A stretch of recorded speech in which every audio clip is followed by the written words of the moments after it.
Good evening. Thank you for joining us. I'm Yoon Jung-min. We begin in the Middle East, where intense fighting continues for days between Israel and Palestine. Israel has launched its offensive on Gaza in retaliation for Saturday's surprise attack by Hamas. Hundreds of lives have been lost on both sides. Kun-woo has the latest.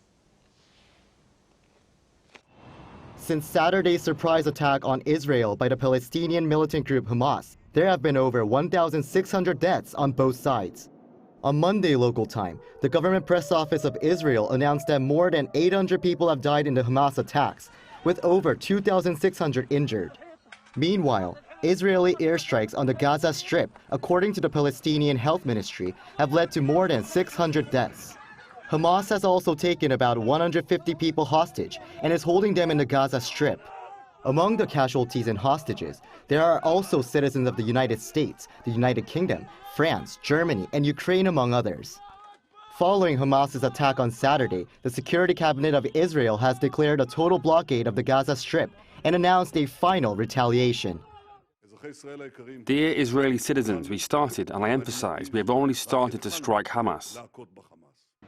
Israel has announced the mobilization of up to 300,000 reserve forces, and U.S. officials expect that Israeli forces will begin a ground operation in the Gaza Strip within 48 hours. Hamas has threatened to execute civilian hostages in retaliation for Israeli airstrikes. A Hamas spokesperson stated that they will execute one civilian hostage for each attack by Israel on civilian homes in the Gaza Strip without prior warning.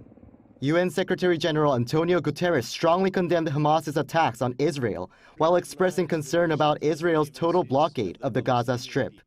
Currently, the South Korean government is closely monitoring the situation in Israel, and some of South Korea's long-term residents and travelers in Israel, totaling around 930 people, are expected to return home on direct flights by Korean Air on Wednesday, Korean time.